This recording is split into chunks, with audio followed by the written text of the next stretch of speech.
Competitive education 24 চ্যানেলে তোমাদের সবাইকে জানাই স্বাগতম।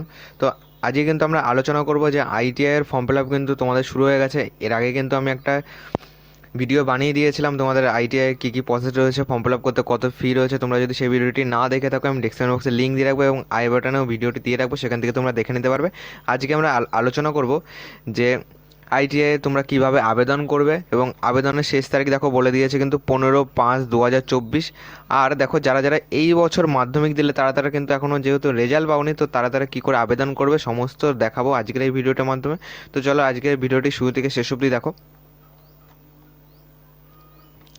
তো দেখো আইটিআই ভর্তির প্রক্রিয়া কিন্তু শুরু হয়ে গেছে। তোমাদের লাস্ট ডেট হলো 15/5/2024। তো তোমরা ফার্স্ট কী করবে, আইটিআইয়ের অফিসিয়াল ওয়েবসাইটে চলে আসবে।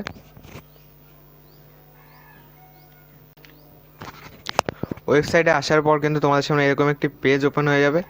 তো ওয়েবসাইটটি তোমরা এখানে দেখতে পাচ্ছ scvtwb.in। এটা যদি তোমরা গুগল রাখো তোমাদের সামনে এরকম পেজ ওপেন হয়ে যাবে। তাছাড়া আমি ডেসক্রিপশন বক্সে লিঙ্ক দিয়ে রাখবো।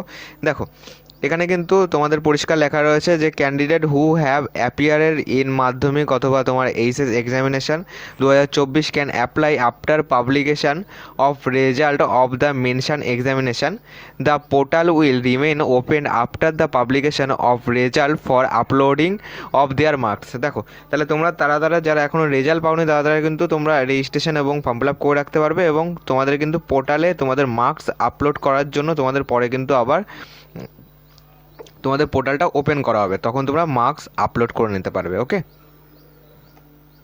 তো এটা যারা যারা এবছর মাধ্যমিক দিলে শুধুমাত্র কিন্তু তাদের জন্য। দেখো আর যাদের যাদের রেজাল্ট রয়েছে, যারা যারা আগের বছর কিংবা তার আগের বছর মাধ্যমিক দিয়েছো তারা কিন্তু তোমরা ডাইরেক্ট অ্যাপ্লিকেশান করতে পারছো। তো দেখো অ্যাপ্লিকেশান করার জন্য কোথায় যাবে, ফার্স্ট নিচের দিকে স্ক্রল ডাউন করে আসবে। দেখো নিচের দিকে স্ক্রল ডাউন করে আসার পর তোমাদের সামনে এখানে একটি অপশান পাবে যে নিউ ক্যান্ডিডেট রেজিস্ট্রেশন, নতুন প্রার্থী নিবন্ধন। তো তোমরা এইখানে কিন্তু ক্লিক করবে। এইখানে ক্লিক করার পর দেখো তোমাদের সামনে নতুন একটি ওয়েব পেজ ওপেন হয়ে যাবে, যেখানে দেখো প্রথমে বলেছে first name of the application. এখানে তোমাদের প্রথম নাম, দেখো এখানে তোমাদের ফার্স্ট নেম লিখবে, তারপরে মিডিল নেম যদি থাকে মিডিল নেম লিখবে, তারপরে সান নেম বা পদবি লিখবে, তারপরে ফাদার ফুল নেম লিখবে, তারপরে মাদার ফুল নেম লিখবে, তারপরে ডেট অফ বার্থ রয়েছে, তারপরে আধার কার্ডের number, mobile number, email ID, তারপরে তোমার জেন্ডার সিলেক্ট করতে হবে এবং ক্যাপচার কোড দিয়ে তোমরা কিন্তু এখানে রেজিস্ট্রেশন করে নেবে ফার্স্ট। ওকে, রেজিস্ট্রেশন করার পর আবার ব্যাক করে হোম পেজে চলে আসবে। দেখো তারপরে রয়েছে অলরেডি রেজিস্টার্ড, এটাতে ক্লিক করবে। এবার এখানে ক্লিক করার পর তোমাদের রেজিস্ট্রেশন মোবাইল নাম্বার এবং রেজিস্ট্রেশনের সময় তোমরা একটা পাসওয়ার্ড সিলেক্ট করতে দেবে, সেইটা দিয়ে তোমরা কিন্তু লগ ইন করে তারপর তোমরা ফর্ম ফিল আপ করতে পারবে। ওকে, তো যারা যারা এবছর মাধ্যমিক পরীক্ষা দিলে কিন্তু এখন রেজাল্ট পাওনি তারাও কিন্তু তোমরা আবেদন করে দিতে পারবে। ওকে, পরে তোমাদের জন্য পোর্টাল ওপেন করা হবে মার্কস আপলোড করার জন্য।